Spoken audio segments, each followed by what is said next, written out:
ഇതും ഫാത്തിമ തഹ്ലിയയും ചെയ്തതും തമ്മിൽ എന്ത് വ്യത്യാസമാണുള്ളത് എന്ന് നിങ്ങളുടെ തൗഹീദ് അനുസരിച്ച് നിങ്ങൾ വിശദീകരിച്ചു കൊടുക്കാൻ ബാധ്യസ്ഥനാണ്. ഈ കാണുന്നത് ഒരു മുജാഹിദ് പണ്ഡിതൻ നിലവിളക്ക് കൊളുത്തി ഉദ്ഘാടനം ചെയ്യുന്നതാണ്. ഇതിനെതിരെ നിങ്ങളുടെ സംഘടന എന്തു നടപടിയാണ് സ്വീകരിച്ചത്? ഹൈന്ദവ ആചാരങ്ങൾക്ക് നടുവിൽ അവരുടെ അഭ്യൂഹങ്ങൾക്കും ഐതിഹ്യങ്ങൾക്കും നടുവിൽ മുജാഹിദ് നേതാവ് സ്വീകരിക്കപ്പെടുന്ന രംഗമാണ് കാണുന്നത്. എന്നാൽ ഈ പറയുന്ന ഹുസൈൻ സലഫിയോട് ഏതാനും ചില ചോദ്യങ്ങൾ ചോദിക്കേണ്ടതുണ്ട്. അസ്സലാമു അലൈക്കും വറഹ്മത്തുള്ളാഹി വബറകാതുഹു. പ്രിയപ്പെട്ട സഹോദരങ്ങളെ, സുഹൃത്തുക്കളെ, മീഡിയ ഫോക്കസിലേക്ക് ഏവർക്കും ഹൃദ്യമായ സ്വാഗതം. EK സമസ്തയിൽ സകല ഫിത്നയും ഫസാദും ഉണ്ടാക്കിക്കൊണ്ടിരിക്കുന്ന അമ്പലക്കടവ് അമീദ് ഫൈസിയുടെ മൈക്ക എന്നറിയപ്പെടുന്ന ഷജറ വിഭാഗത്തിൽപ്പെട്ട ഷജറക്കുറ്റി എന്നറിയപ്പെടുന്ന ഓൺലൈൻ മുഫ്തിയും വലിയ പണ്ഡിതനുമൊക്കെയാണ് എന്നുള്ള ധാരണയിൽ സോഷ്യൽ മീഡിയയിൽ വിലസുന്ന ഒരു വിവരദോഷിയുടെ വിവരം കെട്ട 10 ചോദ്യം കേട്ടു. ആ ചോദ്യവും അതിനുള്ള മറുപടിയുമായിട്ടാണ് ഞാൻ നിങ്ങളുടെ മുന്നിൽ വന്നിട്ടുള്ളത്. വിവരക്കേടിന് കയ്യും കാലും മുളച്ച് അതിന് വെള്ളത്തുണിയും വെള്ളക്കുപ്പായും വെള്ളത്തലയിക്കെട്ടും പുതപ്പിച്ച് സോഷ്യൽ മീഡിയയിൽ വന്നിരുന്ന് വിഡ്ഢിത്തങ്ങൾ എഴുന്നള്ളിക്കുന്ന അബൂ താഹിർ ഫൈസി എന്ന മാനന്തവാടി എന്നറിയപ്പെടുന്ന വിവരദോഷിയുടെ വിവരം കെട്ട 10 ചോദ്യം നമുക്ക് കേൾക്കാം. ജിന്നി വിഭാഗം നേതാവ് ഹുസൈൻ സലഫിയാണ് ഫാത്തിമ തഹ്ലിയക്ക് ഉപദേശവുമായി വന്നിട്ടുള്ളത്. നല്ല കാര്യമൊക്കെ അവിടെ നിൽക്കട്ടെ. ഹുസൈൻ സലഫി ഹഫദുല്ലാഹ് എങ്ങനെയാണ് ജിന്ന് നേതാവാകുക? ജിന്നുമായി ഏതെങ്കിലും രീതിയിൽ ബന്ധം ആർക്കാണ് എന്ന് പരിശോധിച്ചു കഴിഞ്ഞാൽ കൃത്യമായി സമസ്ത കൂടാരത്തിലെ കുബൂരി പുരോഹിതന്മാർക്കാണ് എന്ന് എല്ലാവർക്കും അറിയാവുന്നതല്ലേ. ജിന്നിനെ വിളിച്ച് പ്രാർത്ഥിക്കുന്നവരും ജിന്നുമായി നല്ല രീതിയിൽ ബന്ധമുള്ളവരും ഒക്കെ നിങ്ങളാണല്ലോ. നിങ്ങളുടെ നേതാക്കന്മാരുടെ കോലത്തിലാണ് ജിന്ന് പല പെണ്ണിന്റെയും വീട്ടിലേക്ക് വരെ പോയിട്ടുള്ളത് എന്ന് നിങ്ങളുടെ മുസ്ലിയാക്കന്മാർ തന്നെ വിളിച്ചു പറഞ്ഞതല്ലേ. അതുപോലെ തന്നെ നിങ്ങളുടെ ശിർക്കും കുഫറും കലർന്ന വിശ്വാസം പഠിപ്പിക്കാനുണ്ടാക്കിയ കൂടാരത്തിൽ വരെ ജിന്നുകൾ വരാറുണ്ട് എന്ന് നിങ്ങളുടെ നേതാക്കന്മാർ തന്നെയല്ലേ പറഞ്ഞിട്ടുള്ളത്. അപ്പോൾ ജിന്നുമായി ബന്ധമുള്ളത് നിങ്ങൾക്കാണ്, അതല്ലാതെ ഞങ്ങൾക്കല്ല. സുന്നത്തുമായി പുലബന്ധം പോലും ഇല്ലാത്ത നിങ്ങൾ സുന്നികളാണെന്ന് അവകാശവാദം ഉന്നയിക്കുന്നത് പോലെ തന്നെ ജിന്നുമായി ഒരു പുലബന്ധം പോലും ഇല്ലാത്ത ബഹുമാന്യ പണ്ഡിതൻ ഹുസൈൻ സലഫി ഹഫദുല്ലാഹ് അടക്കമുള്ള പണ്ഡിതന്മാർക്ക് നേരെ ജിന്ന് നേതാക്കന്മാർ എന്ന് ആരോപിക്കുന്നതും വളരെ മോശമാണ്. അബൂ താഹിർ ഫൈസി മാനന്തവാടി, ഈ വിഷയത്തിലൊന്നും മുസ്ലിങ്ങൾക്കിടയിൽ അഭിപ്രായ വ്യത്യാസമില്ലാത്ത ഒരു വിഷയമാണ്. അതായത് നിലവിളക്ക് കൊളുത്തി ഉദ്ഘാടനം ചെയ്യുന്നത് തെറ്റാണ് എന്നത് തന്നെയാണ് എല്ലാവരുടെയും വീക്ഷണം. അങ്ങനെ തന്നെയാണ്. പക്ഷെ നിങ്ങൾക്കിത് പറയാൻ എന്ത് അർഹതയാണ് ഉള്ളത് എന്നാണ് ഞാൻ ആലോചിക്കുന്നത്. ജാറ വ്യവസായ കേന്ദ്രങ്ങളിൽ വിളക്ക് കത്തിക്കുന്ന ടീമാണ് ഈ പറയുന്നത്. അതൊക്കെ വലിയ തെറ്റാണ് എന്ന രൂപത്തിൽ. എന്നാൽ ഈ പറയുന്ന ഹുസൈൻ സലഫിയോട് ഏതാനും ചില ചോദ്യങ്ങൾ ചോദിക്കേണ്ടതുണ്ട്. എന്തിനാണാവോ ഏതാനും ചില ചോദ്യങ്ങൾ ചോദിക്കുന്നത്? താങ്കൾ പോലും അംഗീകരിക്കുന്ന കാര്യമാണല്ലോ ഹുസൈൻ സലഫി ഹഫദുല്ലാഹ് പറഞ്ഞു വെച്ചിട്ടുണ്ട്. ഏതായിരുന്നാലും ഇവന്റെ യമണ്ടൻ ചോദ്യം എന്താണ് എന്ന് നമുക്കൊന്ന് കേൾക്കാം. ഇത് പറയാൻ അങ്ങ് യോഗ്യനാണോ അർഹനാണോ എന്നതാണ് ആ ചോദ്യങ്ങളുടെ ആകെത്തുക. വല്ലാത്ത തുകയായി പോയി. ജാറ വ്യവസായ കേന്ദ്രങ്ങളിലടക്കം എണ്ണവിളക്ക് കത്തിക്കുന്ന പുരോഹിതനാണ് പറയുന്നത്. ഇത് പറയാൻ നിങ്ങൾക്ക് എന്ത് യോഗ്യതയാണ് എന്നുള്ളതാണ് എന്റെ ചോദ്യത്തിന്റെ ആകെത്തുക എന്ന്. വല്ലാത്ത തുകയായി പോയി കുബൂരി.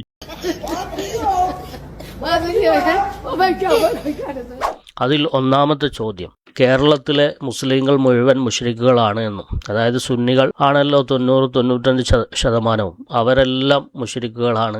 95% വരുന്ന സുന്നികളാണെന്ന് അവകാശപ്പെടുന്ന സമസ്തക്കാരൊക്കെ മുശ്രിക്കുകളാണ് എന്ന് ഞങ്ങൾ പറഞ്ഞിട്ടുണ്ടോ? നിങ്ങളുടെ കൂട്ടത്തിൽ തന്നെ പന്നിപ്പേറ് പോലെ കാക്കത്തൊള്ളായിരം ഗ്രൂപ്പുകളായി പിരിഞ്ഞുകൊണ്ട് നിങ്ങൾ അങ്ങോട്ടും ഇങ്ങോട്ടും പറഞ്ഞു വെക്കുകയാണല്ലോ ചെയ്യുന്നത്. ചില ആളുകൾക്ക് ചിറ്റടിമീത്തൽ അബൂബക്കർ മുസ്ലിയാർ അള്ളാ എന്ന് തോന്നിപ്പോകുന്നു. ചില ആളുകൾക്ക് അള്ളാ എന്ന് പറഞ്ഞിട്ടുണ്ട് എന്ന് തോന്നിപ്പോകുന്നു. ചില ആളുകൾക്ക് ചിറ്റടിമീത്തൽ അബൂബക്കർ മുസ്ലിയാർ അള്ളാനെ പോലെ തോന്നുന്നു. ചില ആളുകൾക്ക് അത് കുഫറാണ് എന്നുള്ള വാദം. മറ്റു ചില ആളുകൾക്ക് ലോകം നിയന്ത്രിക്കുന്നത് ചിറ്റടിമീത്തൽ അബൂബക്കർ മുസ്ലിയാരാണെന്ന് വാദം. മറ്റു ചില ആളുകൾക്ക് അത് കുഫറാണ് എന്നുള്ള വാദം. അതുപോലെ തന്നെ പല പല വിഷയങ്ങളിലും നിങ്ങൾ ചിഹ്ന ഭിന്നമായിരുന്നു ഒറ്റ ആദർശത്തിന്റെ ആളുകളാണെന്ന് സമൂഹത്തിന്റെ മുന്നിൽ വിളിച്ചുകൂടി. എന്നാൽ പരസ്പരം അങ്ങോട്ടും ഇങ്ങോട്ടും ശിർക്കും കുഫറും ആരോപിച്ച് നടക്കുന്നത് നിങ്ങളാണല്ലോ മുസ്ലിയാക്കന്മാരെ. തെളിവുകൾ വേണോ? ചോദിച്ചോ, ഓരോന്നോരോന്നായി ഞങ്ങൾ കാണിച്ചു തരാൻ തയ്യാറാണ്. അവരുടെ പള്ളികളിലെ ഖതീബുമാർ പൂജാരികളാണ് എന്നൊക്കെ ആണ് നിങ്ങളുടെ വിശ്വാസം എന്ന് നിങ്ങൾ പല തവണ തെളിയിച്ചതാണ്. അത് പൊതുവായ വേദികളിൽ നിങ്ങൾ പ്രസംഗിച്ചതും നിങ്ങൾ ആ വിശ്വാസം വെച്ച് പുലർത്തുന്നവരുമാണ്.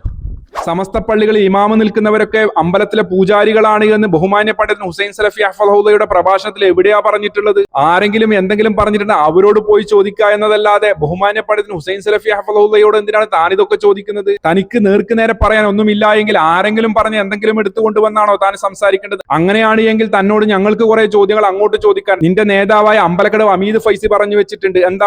കാന്തപുരം AP അബൂബക്കർ മുസ്ലിയാരെ കുറിച്ച് ന്യായമായും സംശയിക്കുന്നു എന്ന് പറഞ്ഞു ജൂതചാരനാണ് ഇത്. നിനക്ക് അതിനെക്കുറിച്ച് എന്താണ് പറയാനുള്ളത്? ഞങ്ങൾക്കൊന്ന് അറിയാൻ ആഗ്രഹമുണ്ട്.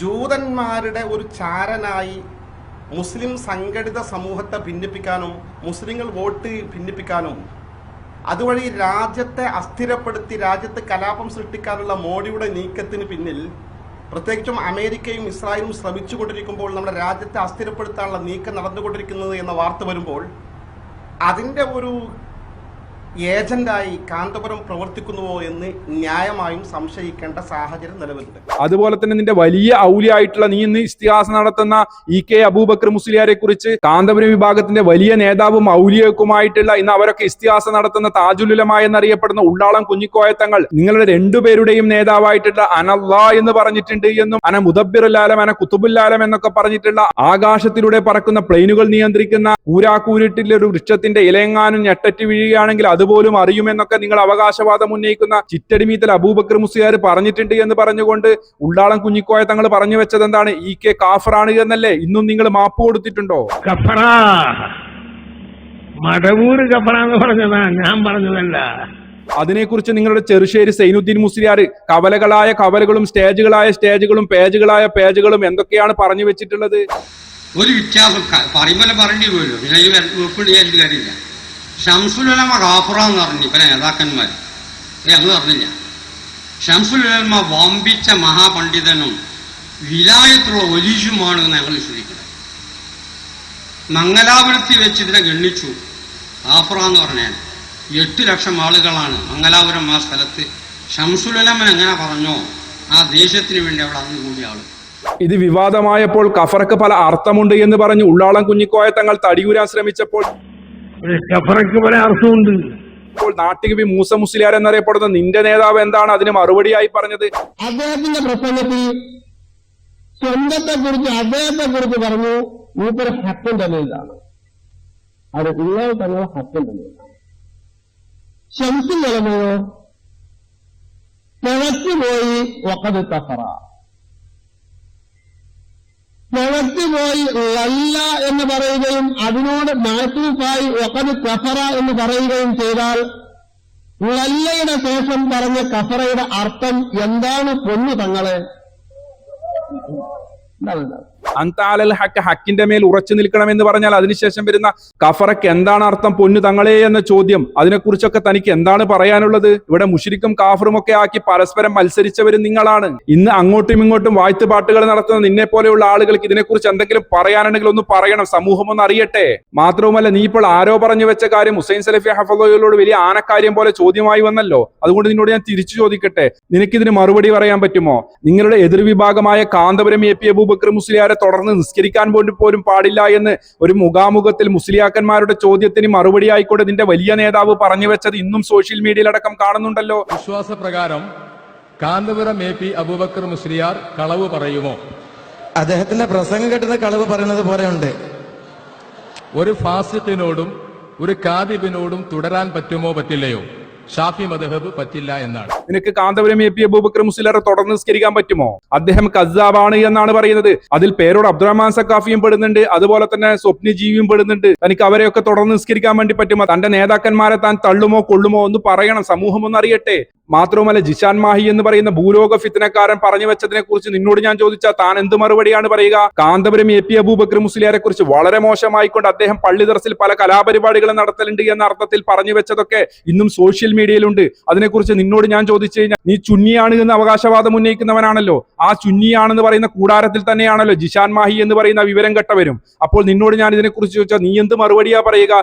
എന്നതുപോലെ ഹുസൈൻ സലഫി ഹഫളോയോട് താൻ ആരെങ്കിലും പറഞ്ഞു വെച്ച കാര്യം ചോദിച്ചു കഴിഞ്ഞാൽ ഹുസൈൻ സലഫി അതിനെന്തിന് മറുപടി പറയണം? അതുകൊണ്ട് മുസ്ലിയാരെ തരത്ത് പോയി കളിക്കുക. തന്റെ അടുത്ത ചോദ്യം വരട്ടെ. ചോദ്യം നമ്പർ 2.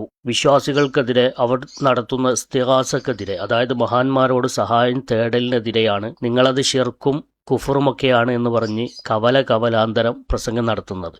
അവർ നടത്തുന്ന ഇസ്തിഗാസ, മഹാന്മാരോട് സഹായം തേടുന്നത് ഷിർക്കാണ് എന്ന് തെളിയിക്കുന്ന ഒരൊറ്റ വരി പോലും വിശുദ്ധ ഖുർആനിലോ ഹദീസിലോ ഇല്ല എന്നിരിക്കെ, അത് നിങ്ങൾക്ക് ഇതുവരെ തെളിയിക്കാൻ സാധിച്ചിട്ടില്ല എന്നിരിക്കെ, യഥാർത്ഥത്തിൽ കുഫറിലേക്കും ഷിർക്കിലേക്കും ഒക്കെ നയിക്കുന്ന ഈ നിലവിളക്ക് പോലത്തെ കാര്യങ്ങൾക്കെതിരെ നിങ്ങളുടെ മുജാഹിദ് പ്രസംഗിയന്മാർ എവിടെയെങ്കിലും വേദി കെട്ടി പ്രസംഗിക്കാൻ തയ്യാറാകുമോ എന്നതാണ് രണ്ടാമത്തെ ചോദ്യം. എന്റെ പൊന്നാരപ്പടപ്പെ, ഒന്ന് യൂട്യൂബിന്റെ സെർച്ച് എഞ്ചിനിൽ താനൊന്ന് ഇതൊക്കെ ടൈപ്പ് ചെയ്ത് ചോദിക്ക്. നിലവിളക്കുമായി ബന്ധപ്പെട്ട് ഇസ്ലാമിക നിലപാട് എന്താണ് എന്നൊക്കെ ഒന്ന് ടൈപ്പ് ചെയ്ത് ചോദിച്ചു കഴിഞ്ഞാൽ അതിൽ കൃത്യമാട് സലഫി പണ്ഡിതന്മാർ ഇതുമായി ബന്ധപ്പെട്ട് കൃത്യവും വ്യക്തമായി ഈ വിഷയത്തിൽ സംസാരിച്ചിട്ടുണ്ട്. പക്ഷെ ഈ ചോദ്യം ചോദിക്കാനുള്ള അർഹത പോലും തനിക്കില്ലല്ലോ. തന്റെ ജാറ കമ്പനിയിൽ കത്തിക്കുന്ന എണ്ണവിളക്കൊക്കെ വലിച്ചെറിഞ്ഞിട്ട് അതിനുശേഷം വന്ന് ഈ രീതിയിലുള്ള ചോദ്യങ്ങളൊക്കെ ചോദിക്ക്. അതിനാണല്ലോ മാന്യത. രണ്ട് കാലിലും മന്തുള്ളവൻ മറ്റുള്ളവരെ വിമർശിക്കാനും അതിനെ ചോദ്യം ചെയ്യാനും ഒക്കെ വരുന്നതിന് മുമ്പ് സ്വന്തം തട്ടകത്തിലുള്ള അവസ്ഥ എന്താണെന്നൊക്കെ ഒന്ന് ആലോചിക്കുക കുബൂരി. തന്നെ പോലെയുള്ള തലയിൽ കെട്ടിട്ട് മൊല്ലാക്കന്മാർ തന്നെ സമൂഹത്തിന്റെ മുന്നിൽ പറഞ്ഞു വെച്ചിട്ടുണ്ട്, കൊടുത്ത കഴിവ് കൊണ്ട് ഗുരുവായൂരപ്പ രക്ഷിക്കണേ എന്ന് പറഞ്ഞു കഴിഞ്ഞാലും പ്രശ്നമില്ല എന്ന്, ഇലാഹാണെന്ന വിശ്വാസം ഇല്ലാതിരുന്നാൽ മതി എന്ന്. അത്തരത്തിലുള്ള പിഴച്ച വിശ്വാസം വെച്ച് പുലർത്തുന്ന നിന്നെ പോലെയുള്ള പുരോഹിതന്മാർ വന്ന് ബഹുമാന്യ പണ്ഡിതൻ ഹുസൈൻ സലഫി ഹഫളഹുള്ളയോടൊക്കെ ചോദ്യം ചോദിക്കാൻ വരുമ്പോൾ ചോദ്യത്തിന് പോലും ഒരു നിലവാരവുമില്ല, അതിൽ പോലും ഒരു സത്യസന്ധതയുമില്ല, അതിൽ തന്നെ കാപട്യമാണ് താനൊക്കെ കാട്ടിക്കൂട്ടുന്നത് എന്നുള്ളതാണ് വസ്തുത. പുരോഹിതൻ അതൊക്കെ ഒന്ന് മനസ്സിലാക്കുന്നത് നല്ലതാണ്. ചോദ്യം നമ്പർ 3. ഈ കാണുന്നത് ഒരു മുജാഹിദ് പണ്ഡിതൻ നിലവിളക്ക് കൊളുത്തി ഉദ്ഘാടനം ചെയ്യുന്നതാണ്. ഇതിനെതിരെ നിങ്ങളുടെ സംഘടന എന്ത് നടപടിയാണ് സ്വീകരിച്ചത്? ഇയാൾ ഈ ചെയ്യുന്നത് തൗഹീദും ഫാത്തിമ തഹ്ലിയ ചെയ്തത് ഷിർക്കുമാകുന്നത് എങ്ങനെയാണ്? മുജാഹിദ് പണ്ഡിതന് ആദർശബോധം ഇത്രത്തോളം അധപ്പതിച്ചു പോയതിൻ്റെ ഉത്തരവാദി ആരാണ്? ജാറ വ്യവസായ കേന്ദ്രങ്ങളിൽ വിളക്ക് കത്തിക്കുന്നവന്റെ ടീമിൽപ്പെട്ടവന്റെ ചോദ്യമാണല്ലോ നമ്മൾ കേട്ടത്. ബഹുമാന്യ പണ്ഡിതന് ഹുസൈൻ സലഫിയുമായി ഒരു ബന്ധവുമില്ലാത്ത ഏതോ ഡോക്ടർ പണ്ടപ്പോ വിളക്ക് കത്തിച്ചത് എടുത്തു വെച്ചുകൊണ്ട് ചോദ്യം ചോദിക്കാൻ വരുമ്പോൾ താനൊന്ന് പരിശോധിക്കേണ്ടതായിരുന്നു, ഇയാളും ഹുസൈൻ സലഫിയുമായി വല്ല ബന്ധവുമുണ്ടോ എന്ന്. തനിക്കും അറിയാം, എല്ലാവർക്കും അറിയാം, ഇദ്ദേഹവും ഹുസൈൻ സലഫിയുമായി ഒരു ബന്ധവുമില്ല എന്ന്. മാത്രവുമല്ല, ഇദ്ദേഹം അന്ന് ആ വിളക്ക് കത്തിച്ച സമയത്ത് തന്നെ ബഹുമാന്യ പണ്ഡിതൻ ഹുസൈൻ സലഫി ഹഫളഹുള്ള ഇതിനൊക്കെ ശക്തമായി വിമർശിച്ചുകൊണ്ട് സംസാരിക്കുകയും ചെയ്തിട്ടുണ്ട്, ഇതിനൊക്കെ ചോദ്യം ചെയ്യുകയും ചെയ്തിട്ടുണ്ട്. ഇതൊക്കെ കേട്ട് ബേജാറായ ആ ഡോക്ടർ എന്ന് പറയുന്നവൻ അത് തിരുത്തുകയും ചെയ്തിട്ടുണ്ട്. എമർജൻസി മെഡിസിന്റെ ദേശീയ സമ്മേളനത്തിൽ എനിക്ക് സംഭവിച്ച ഒരു അബദ്ധം ജിന്ന് വിഭാഗത്തിൽപ്പെട്ട ചില പ്രസംഗകർ വ്യാപകമായി പ്രചരിപ്പിക്കുകയും മുജാഹിദ് പ്രസ്ഥാനത്തിനെതിരെയുള്ള പ്രധാനമായ ഒരു ആരോപണമായി ഉന്നയിക്കുകയുമാണ്.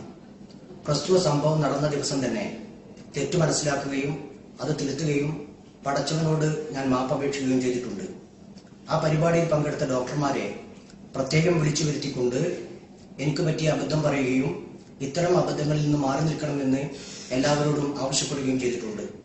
ഉടൻ തന്നെ ഫേസ്ബുക്കിലൂടെ തെറ്റ് സമ്മതിക്കുകയും ഖേദം പ്രകടിപ്പിക്കുകയും മാപ്പപേക്ഷിക്കുകയും ചെയ്തിട്ടുണ്ട്. തൗബ ചെയ്താൽ ശിർക്കടക്കമുള്ള പാപങ്ങൾ പുറത്തു തരുമെന്ന് അറിയിച്ചിട്ടുള്ള റഹ്മാനായ റബ്ബിനോട് ഞാൻ തൗബ ചെയ്തിട്ടുണ്ട്. ഇനിയും ഈ വിഷയം വിവാദമാക്കി ജിന്നുകളോട് സഹായം നടത്താൻ തെളിവുണ്ടാക്കാൻ ശ്രമിക്കുന്ന വില കുറഞ്ഞ പരാമർശങ്ങൾ അവസാനിപ്പിക്കണമെന്ന് വിനയപൂർവ്വം ഞാൻ അഭ്യർത്ഥിക്കുകയാണ്. തൗബ ചെയ്തൊരു വിഷയത്തിൽ വീണ്ടും വീണ്ടും കുത്തിപ്പൊക്കി ജനമധ്യത്തിൽ വിവാദമാക്കുന്നവർക്ക് പടച്ചവൻ നേർവഴി കാണിക്കട്ടെ എന്ന് ആത്മാർത്ഥമായി പ്രാർത്ഥിക്കുകയും ചെയ്യുന്നു. സോഷ്യൽ മീഡിയയിൽ വന്ന് വിവരക്കേടുകൾ എഴുന്നള്ളിക്കുന്നതിന് മുമ്പ് ഇതൊക്കെ ഒന്ന് പരിശോധിക്കുന്നത് നല്ലതല്ലേ ചങ്ങാതി? ആ വിളക്ക് കത്തിച്ച ഡോക്ടർ തന്നെ പറയുന്നത് താൻ കേട്ടല്ലോ. ഇനി തന്റെ അടുത്ത ചോദ്യം വരട്ടെ. ചോദ്യം നമ്പർ 4.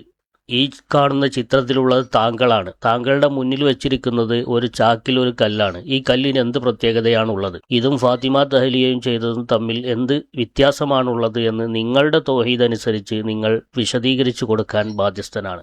ഞങ്ങളുടെ തൗഹീദ് അനുസരിച്ച് ആ ഫാത്തിമ തഹ്ലിയ ചെയ്തത് തെറ്റാണെന്ന് താൻ പോലും സമ്മതിക്കുന്ന അവസ്ഥക്ക് അതിനെക്കുറിച്ചൊരു വിശദീകരണം നൽകേണ്ടതില്ല. അതായത് നിലവിളക്ക് കൊളുത്തി ഉദ്ഘാടനം ചെയ്യുന്നത് തെറ്റാണ് എന്നത് തന്നെയാണ് എല്ലാവരുടെയും വീക്ഷണം. ഇത് പള്ളി ഉദ്ഘാടനവുമായി ബന്ധപ്പെട്ട് തറക്കല്ലിടുന്ന ഒരു പരിപാടിയാണ്. അതുമായി ബന്ധപ്പെട്ടുള്ള ഒരു സംഭവം മാത്രമാണ്. അത് വലിയ കാനകാര്യമായി കല്ലുപൂജ എന്നൊക്കെ രീതിയിൽ താൻ കൊണ്ടുവന്നത് തന്റെ ദുരുദ്ദേശമാണ് എന്നുള്ളത് വ്യക്തവുമാണ്. അതുകൊണ്ട് ഇതിനെക്കുറിച്ച് വേറെ പ്രത്യേകിച്ച് എന്ത് മറുപടിയാണ് പറയേണ്ടത്? ഇനി പള്ളിക്ക് തറക്കല്ലിടുക എന്ന് പറയുന്നത് അത് വലിയ തെറ്റാണ് എന്നുള്ള വാദം തനിക്കുണ്ടോ? ഉണ്ട് എങ്കിൽ താനത് പറ. പിന്നെ ഇവിടെ കാണുന്നത് ഈ പ്ലാസ്റ്റിക് ചാക്കിന്റെ മുകളിൽ കല്ല് കാണുന്നതാണ് എങ്കിൽ അവിടെ മഴ പെയ്യുകയും അവിടെ ചളി കെട്ടി നിൽക്കുകയും ചെയ്ത് തന്റെ തലയിൽ ചളി കെട്ടി നിൽക്കുന്നത് പോലെ, അപ്പോൾ അത് ബുദ്ധിമുട്ടായത് കൊണ്ട് തന്നെ ബഹുമാന്യ പണ്ഡിതൻ ഹുസൈൻ സലഫി ഹഫളഹുള്ളയുടെ മുന്നിലേക്ക് കല്ല് വഴുകുന്നത് കൊണ്ട് തന്നെ ഒരു ചാക്കിലാക്കിക്കൊണ്ട് അവിടെ കൊണ്ടുവന്ന് വെച്ചു അവിടെയുള്ള പ്രവർത്തകർ. അതിനപ്പുറം അതിന് വലിയ പ്രത്യേകതയോ കാര്യമോ ഒന്നും തന്നെയില്ല. താൻ കല്ലുപൂജയാണ് എന്നൊക്കെ പറയുമ്പോൾ തന്നെ ജാറ വ്യവസായ കേന്ദ്രങ്ങളിൽ നടക്കുന്ന പോലെയുള്ള എന്തെങ്കിലും കാര്യമാണ് എന്ന് താൻ വിചാരിച്ചോ? ചോദ്യം നമ്പർ 5. ചിത്രത്തിൽ കാണുന്നത് മുജാഹിദ് സമ്മേളനത്തിന് പന്തലിന്റെ കാൽനാട്ടൽ കർമ്മമാണ്. ഇങ്ങനെ ഒരു കർമ്മം നബി സല്ലല്ലാഹു അലൈഹി വസല്ലമ തങ്ങളോ സ്വഹാബത്തോ എവിടെയെങ്കിലും ചെയ്തതായി രേഖാമൂലം പ്രാമാണികമായ തെളിവുകൾ സഹിതം സമർത്ഥിക്കാൻ നിങ്ങൾക്ക് സാധിക്കുമോ? ഇല്ലാത്ത പക്ഷം ഈയൊരു ബിദഅത്ത് നിങ്ങളുടെ തൗഹീദ് അനുസരിച്ച് തിയറി അനുസരിച്ചുള്ള ഈയൊരു ബിദഅത്ത് എവിടെ നിന്ന് കടന്നു വന്നതാണ്? അത് ഹൈന്ദവ ആചാരത്തിൽ നിന്നാണോ, ക്രൈസ്തവ ആചാരത്തിൽ നിന്നാണോ, ജൂത ആചാരത്തിൽ നിന്നാണോ ഇത് കടന്നു വന്നത് എന്ന് നിങ്ങളുടെ തൗഹീദ് അനുസരിച്ച് നിങ്ങൾ വിശദീകരിച്ചു കൊടുക്കാൻ ബാധ്യസ്ഥനല്ലേ? ഇത് മതത്തിൽ ഒരു പുതിയ ആചാരം കൊണ്ടുവരികയോ അനുഷ്ഠാനം കൊണ്ടുവരികയോ ചെയ്തതല്ല. വലിയൊരു സമ്മേളനത്തിന് പന്തൽ കെട്ടുക എന്ന് പറയുന്ന ഒരു പ്രവൃത്തിക്ക് തുടക്കം കുറിച്ചുകൊണ്ട് അങ്ങനെ ഒരു പ്രവൃത്തി ചെയ്തു എന്നതിനപ്പുറം ഇതിന് വലിയ പ്രത്യേകതയോ കാര്യങ്ങളോ ഒന്നും തന്നെയില്ല. സമസ്തക്കാരും മുജാഹിദുകളും ഒക്കെ അവരുടെ സംഘടനയുടെ സംസ്ഥാന സമ്മേളനം നടത്തുന്ന പോലെ മഹാനായ നമ്മുടെ നേതാവ് മുത്ത് റസൂൽ കരീം സല്ലല്ലാഹു അലൈഹി വസല്ലമയും സഹാബാക്കളും സമ്മേളനം നടത്തിയതുണ്ട് എങ്കിൽ താൻ കാണിക്കുക. അപ്പോൾ നമുക്ക് ആ പന്തലുമായി ബന്ധപ്പെട്ട് ആരാണ് ആദ്യം തൂണ് നാട്ടിയത് എന്നൊക്കെ നമുക്ക് പരിശോധിക്കാം. ചോദ്യം നമ്പർ 6. ഇത് മുജാഹിദ് സ്റ്റുഡൻറ് മൂവ്മെൻറ്റ് നടത്തിയ ഒരു പ്രതിഷേധ പ്രകടനമാണ്. ഇതിൽ നടക്കുന്നത് ഒരു തെരുവ് നാടകമാണ്. ഈ തെരുവ് നാടകം ഏത് പ്രവാചകരാണ് പഠിപ്പിച്ചത്? ഏതെങ്കിലും സഹാബികൾ ഇങ്ങനെ തെരുവ് നാടകം നടത്തിയതായി തെളിവുണ്ടോ? ഇല്ലാത്ത പക്ഷം ഈ ആചാരം ആരിൽ നിന്ന് കടമെടുത്തതാണ്? ഇത് ഏത് മതത്തിൻ്റെ ആചാരമാണ്? ഏത് തെളിവിൻ്റെ അടിസ്ഥാനത്തിലാണ് നിങ്ങൾ ഇങ്ങനെ പ്രബോധനം ചെയ്യുന്നത്? ഇത് കടുത്ത ബിദഅത്തും നിങ്ങളുടെ ഭാഷയിൽ പറഞ്ഞാൽ കുഫറുമല്ലേ? ഇതിനുള്ള മറുപടി താങ്കളിൽ നിന്നും പ്രതീക്ഷിക്കുന്നു. ഈ തെരുവ് നാടകം നടത്തിയത് ആരാണോ അവരോട് പോയി ചോദിക്കുക. നേരത്തെ ഞാൻ ജിഷാൻ മാഹിയുടെ കാര്യം പറഞ്ഞില്ല എന്നതുപോലെ ഇത് ആരാണോ നടത്തിയത് അവരോടാണ് പോയി ചോദിക്കേണ്ടത്, അതല്ലാതെ ഹുസൈൻ സലഫി ഹഫളുള്ളയോടല്ല ചോദിക്കേണ്ടത്. ചോദ്യം നമ്പർ 7. ചിത്രത്തിൽ കാണുന്നത് മുജാഹിദ് പ്രവർത്തകരെയാണ്. അവർ ഒരു കല്ലിന് മുന്നിൽ നിന്ന് പ്രാർത്ഥിക്കുന്നതാണ്. ഇത് ഖബറിന് മുന്നിലല്ല, ഇത് തറക്കല്ലിന് മുന്നിലാണ് പ്രാർത്ഥിക്കുന്നത്. ഈ പ്രാർത്ഥന ആരാണ് പഠിപ്പിച്ചത്? മഹാന്മാരുടെ മക്ബറകൾക്കരികിൽ പ്രാർത്ഥനകൾക്ക് ഇജാബത്തുണ്ട് എന്ന് ധാരാളം പണ്ഡിതന്മാർ രേഖപ്പെടുത്തി വെച്ചിട്ടുണ്ട് എന്നിരിക്കെ അത് പറയുമ്പോൾ തന്നെ നാവ് ഉളുക്കുകയാണ്. ഏത് പണ്ഡിതന്മാരാണ് അങ്ങനെ പറഞ്ഞിട്ടുണ്ട്? അഹ്ലുസുന്നയുടെ പണ്ഡിതന്മാർ പറഞ്ഞിട്ടുണ്ടോ മഹാന്മാരുടെ ഖബറിങ്കൽ പോയി മഹാന്മാരോട് പ്രാർത്ഥിച്ചു കഴിഞ്ഞാൽ അതിന് പെട്ടെന്ന് ഇജാബത്ത് കിട്ടുമെന്ന്? അങ്ങനെ ഉണ്ട് എങ്കിൽ താൻ ആധികാരിക പണ്ഡിതന്മാരുടെ കിതാബുകൾ ഉദ്ധരിച്ചുകൊണ്ട് പറഞ്ഞു കാണിക്ക്. അപ്പോൾ നമുക്ക് അതിനെക്കുറിച്ച് പറയാം. പിന്നെ ഇവിടെ ഈ കാണുന്നത് ഇത് ചെയ്തവരോട് പോയി ചോദിക്കുക. അത് ഹുസൈൻ സലഫിയുമായി എന്ത് ബന്ധമാണുള്ളത്? താൻ ആരെങ്കിലും എന്തെങ്കിലുമൊക്കെ ചെയ്തു വെച്ചതാണ് എടുത്തുകൊണ്ട് വന്ന് ഹുസൈൻ സലഫിയോട് ചോദിക്കുക. അതിനൊക്കെ ഹുസൈൻ സലഫി മറുപടി പറയണമെന്ന് പറഞ്ഞാൽ അതെങ്ങനെയാണ് ചങ്ങാതി ശരിയാകുക? അങ്ങനെയാണെങ്കിൽ നിന്നോട് നേരത്തെ ഞാൻ ജിഷാൻ മാഹിയുടെ കാര്യം പറഞ്ഞു ചോദിച്ചല്ലോ എന്നതുപോലെ നിരവധി ചോദ്യങ്ങൾ ഞാൻ നിന്നോട് അങ്ങോട്ട് ചോദിക്കാം. നിന്റെ സമസ്ത എന്ന് പറയുന്ന താൻ 95% എണ്ണിയല്ലോ. എണ്ണിയ കൂട്ടത്തിൽപ്പെട്ട പലരും പലതും ചെയ്തു വെച്ചത് ഞാൻ എണ്ണി നിന്നോട് ഞാൻ ചോദിക്കാം. തനിക്ക് മറുപടി പറയാനുണ്ടാകുമോ? ചോദ്യം നമ്പർ 8. ഹൈന്ദവ ആചാരങ്ങൾക്ക് നടുവിൽ അവരുടെ അഭ്യൂഹങ്ങൾക്കും ഐതിഹ്യങ്ങൾക്കും നടുവിൽ മുജാഹിദ് നേതാവ് സ്വീകരിക്കപ്പെടുന്ന ആ രംഗമാണ് കാണുന്നത്. ആ പരിപാടിയിൽ സംബന്ധിക്കുകയും അവർക്ക് ആശംസ അറിയിക്കുകയും അവിടെ സ്വീകരണം ഏറ്റുവാങ്ങുകയും ചെയ്യുന്ന ചിത്രമാണ് കാണുന്നത്. ഇത് തൗഹീദിനെതിരല്ലെങ്കിൽ പിന്നെ ഏതാണ് നിങ്ങൾ പഠിപ്പിക്കുന്ന തൗഹീദ്? ഇതിനെതിരെ ഒരു വാക്കെങ്കിലും നിങ്ങൾ ഉരുവിട്ടതായി എവിടെ നിന്നെങ്കിലും എത്തിച്ചു തരാൻ സാധിക്കുമോ? ഇതല്ലേ തൗഹീദിനെതിരായ പ്രവൃത്തി? ഇതൊക്കെ ചെയ്യുന്ന നിങ്ങൾക്ക് ഫാത്തിമ തഹ്ലിയയെ വിമർശിക്കാൻ എന്ത് ധാർമ്മികമായ അർഹതയാണുള്ളത്? പൊന്നാര ചങ്ങാതി, തനിക്ക് തീരെ നിലവാരമില്ല എന്ന് താൻ വീണ്ടും വീണ്ടും ബോധ്യപ്പെടുത്തുകയാണ്. ഇവിടെ ഹൈന്ദവ വിശ്വാസപ്രകാരമുള്ള ആചാരങ്ങളോ അനുഷ്ഠാനങ്ങളോ നടക്കുന്ന ഒരു വേദിയിലേക്ക് പോവുകയും അവിടെ നടക്കുന്ന ആരാധനയുമായി ബന്ധപ്പെട്ട പ്രവൃത്തിയിൽ ഉസൈൻ മടവൂരിനെ പോലെയുള്ള KNM-ന്റെ നേതാവ് പങ്കെടുക്കുകയും ചെയ്ത് അവിടെ നടക്കുന്ന പൂജയ്ക്ക് എല്ലാവിധ ആശംസകൾ അർപ്പിക്കുകയും ഒക്കെ ചെയ്തിട്ടുണ്ട് എങ്കിൽ തന്റെ ചോദ്യത്തിന് എന്തെങ്കിലും ഒരു പ്രസക്തി ഉണ്ടാകുമായിരുന്നു. ഇവിടെ മാനവിക സൗഹാർദ്ദ സംഗമം എന്ന രീതിയിൽ മറ്റോ നടന്ന ഒരു പ്രോഗ്രാമിൽ ഉസൈൻ മടവൂരി എന്ന് പറയുന്ന വ്യക്തി പോയി പങ്കെടുത്തതിൽ എന്ത് പ്രശ്നമാണുള്ളത്? തന്റെയും നേതാക്കന്മാർ ഇത്തരത്തിലുള്ള പരിപാടികളിൽ പോയി പങ്കെടുക്കാറില്ല. ഇതൊക്കെ വലിയ ആനക്കാര്യം പോലെ വലിയ ചോദ്യമായി കൊണ്ടുവന്നിരിക്കുകയാണ്. ഇവന്റെ ഒക്കെ കീഴിൽ പഠിക്കുന്ന വിദ്യാർത്ഥികളുടെ ഒക്കെ അവസ്ഥ എന്താണ് എന്ന് ഞാൻ ആലോചിക്കുന്നു. ചോദ്യം നമ്പർ 9. ചിത്രത്തിൽ കാണുന്നത് സലഫി ഫെസ്റ്റാണ്. അതിൽ വേഷമണിഞ്ഞിരിക്കുന്നത് പരശുരാമന്റെ വേഷമാണ്. ഐതിഹ്യത്തിന് വേഷം കെട്ടുന്ന മുജാഹിദ് കുട്ടികളെ ഈ രൂപത്തിൽ കോലം കെട്ടിക്കുന്നത് ഏത് തൗഹീദാണ്? ഇതും ഫാത്തിമ തഹ്ലിയ ചെയ്തതും തമ്മിൽ എന്ത് വ്യത്യാസമാണുള്ളത്? ഹുസൈൻ സലഫി മറുപടി പറയുമെന്ന് പ്രതീക്ഷിക്കുന്നു. നല്ല വ്യത്യാസമുണ്ട്, ചില്ലറ വ്യത്യാസമല്ല, നല്ല വ്യത്യാസമുണ്ട്. ഇത് ചില വിദ്യാർത്ഥികളെ വെച്ചുകൊണ്ട് ഏതോ ഒരു ടീം ചെയ്തു വെച്ച കുറെ കോപ്രായങ്ങൾ, മറ്റേതൊരു വിശ്വാസത്തിന്റെ ഭാഗമായി നടക്കുന്ന കാര്യമാണ്. അതുപോലും തിരിച്ചറിയാൻ പറ്റാത്ത വിവരം കെട്ട ഒരു വിവരദോഷിയാണ് താനെന്ന് തന്റെ ഓരോ ചോദ്യങ്ങൾ കഴിയുമ്പോൾ താൻ ബോധ്യപ്പെടുത്തി തരികയാണല്ലോ. സെലഫി ഫെസ്റ്റ് എന്ന പേരിൽ ആരോ ചെയ്തു വെച്ച കാര്യം താനിത് വലിയ ആനക്കാര്യമായ ഒരു ചോദ്യമാക്കി കൊണ്ടുവരുന്നതിന് മുമ്പ് പേരോട് അബ്ദുറഹ്മാൻ സഖാഫി പണ്ട് ചോദിച്ചതിന് അന്ന് തന്നെ ബഹുമാന്യ പണ്ഡിതൻ ഹുസൈൻ സലഫി ഹഫളുള്ള മറുപടി കൊടുത്തിട്ടുണ്ട്. അതിനു മുമ്പ് ഈ സംഭവം നടന്നപ്പോഴും ഇതിനെക്കുറിച്ചൊക്കെ പണ്ഡിതന്മാർ സംസാരിച്ചിട്ടുണ്ട്. ഒരു വിഭാഗം ആരായിന്റെ പിതാക്കളി എന്നൊക്കെ നമ്മുടെ പ്രസംഗത്തിൽ മുമ്പേ തെളിവുദ്ധരിച്ച് പറഞ്ഞതാണ്. നമ്മുടെ മക്കൾ ഇസ്ലാമിന്റെ മക്കളായി വളരണം സുഹൃത്തുക്കളെ. ഈ രൂപത്തിൽ പല രൂപത്തിലുള്ള പ്രവർത്തനങ്ങളും സ്റ്റേജുകളിൽ നിറഞ്ഞാടുമ്പോ അതിലേക്ക് നമ്മുടെ മക്കളെ ഒരിക്കലും പറഞ്ഞേക്കരുതേ. മുസ്ലിം മാനേജ്മെന്റുകൾ നടത്തുന്ന ഇത്തരത്തിലുള്ള സ്ഥാപനങ്ങൾ ഒരു വാർഷികങ്ങൾ ആഘോഷിക്കുമ്പോ ഈ രൂപത്തിലുള്ള സംഗതികൾ അത് ചെയ്യാൻ പാടുള്ളതല്ല. ഏതു വിഭാഗത്തോടായാലും പറയുകയാണ്, ഈ ഉള്ളവന്റെ ബാധ്യത നിർവഹിക്കുകയാണ്. ഒരു നിലക്കും ഇത്തരത്തിലുള്ള സംഗതികൾ ഒരു മാനേജ്മെന്റും ചെയ്യരുത്. അത് മുജാഹിദുകൾ നടത്തുന്ന സ്ഥാപനമായാലും ജമാഅത്തുകാർ നടത്തുന്നതാണെങ്കിലും സമസ്തക്കാർ നടത്തുന്നതാണെങ്കിലും തബ്ലീഗുകാർ നടത്തുന്നതാണെങ്കിലും ഇസ്ലാം അനുവദിച്ചതാണോ ഈ നിലക്കുള്ള ഈ സംസ്കാരം? ഇങ്ങനെ ആണും പെണ്ണും ഒന്നിച്ച് ഇങ്ങനെ സിനിമാറ്റിക് ഡാൻസ് ആടലും കുച്ചിപ്പുടിയും അതേപോലെ തന്നെ പല രൂപത്തിലുള്ള നൃത്യങ്ങളും ഹാവഭാവങ്ങളും അഭിനയങ്ങളും പലതും ഇങ്ങനെ ചെയ്തുകൊണ്ടിരിക്കുന്ന നമ്മുടെ മക്കളെ എന്തിനാ ഉമ്മമാരെ വിട്ടുകൊടുക്കുന്നത്? നമ്മുടെ മക്കളെ എന്തിനാ വേഷം കെട്ടിക്കുന്നത്? ഇത് ഇസ്ലാമിന്റെ സംസ്കാരമാണോ? അള്ളാഹു നമുക്ക് നൽകിയ കണ്ണുകൊണ്ട്, അള്ളാഹു നമുക്ക് നൽകിയ കാതുകൊണ്ട്, അള്ളാഹു നൽകിയ അവയവങ്ങൾ മുഖേന പടച്ചതമ്പുരാനെ ധിക്കരിക്കാൻ വേണ്ടി അത് സ്കൂളിന്റെ വാർഷികമായാൽ ഹലാലാണെന്ന ഫത്വയുണ്ടോ? ആരും ഇത് ചെയ്തു പോകരുത്. സർവ്വ മനുഷ്യരോടുമാണ് പറയുന്നത്, സർവ്വ മുസ്ലിമീങ്ങളോടുമാണ് പറയുന്നത്. മറ്റുള്ളവർക്ക് അവരുടെ സംസ്കാരം അവർ ചെയ്തോട്ടെ, നമുക്ക് ഈ സംസ്കാരം ചേർന്നതല്ല. കണ്ടിട്ടില്ലേ പലരും അതാ കുട്ടികൾക്ക് ധാരാളം പൈസയും കാശുമൊക്കെ കൊടുത്തിട്ട് ടൂർ എന്ന പേരിൽ ആൺകുട്ടികളും പെൺകുട്ടികളുമൊക്കെ മുതിർന്ന ആൺകുട്ടികളും പെൺകുട്ടികളുമൊക്കെ ഒരേ വാഹനത്തിൽ അങ്ങനെ യാത്ര ചെയ്ത് പലയിടങ്ങളിലും പോയി നനഞ്ഞാടി കുളിച്ച് തിമർത്ത് വരുന്നില്ലേ? തീം പാർക്കുകളിൽ പോയി നനഞ്ഞാടുവാനും ഒരുമിച്ച് കഴിയാനും അതേപോലെ തന്നെ പല രൂപത്തിലുള്ള തെറ്റായ കാര്യങ്ങൾക്ക് വേണ്ടി സ്റ്റഡി ടൂർ എന്ന പേരിലും പല പേരിലുമൊക്കെ സമുദായത്തിൽ പലരും ചെയ്യുന്നില്ലേ? എന്റെ പ്രിയപ്പെട്ട സഹോദരന്മാരെ, കക്ഷിഭേദമില്ലാതെ എന്റെ സർവ്വശ്രോതാക്കളോടും ഈ ഉള്ളവൻ വിനീതമായി പറയട്ടെ, ഈ രൂപത്തിലുള്ള സംസ്കാരങ്ങൾക്ക് നമ്മുടെ കുട്ടികളെ നിങ്ങൾ വിട്ടുകൊടുക്കരുത്. ഒരു മാനേജ്മെന്റും അതിന്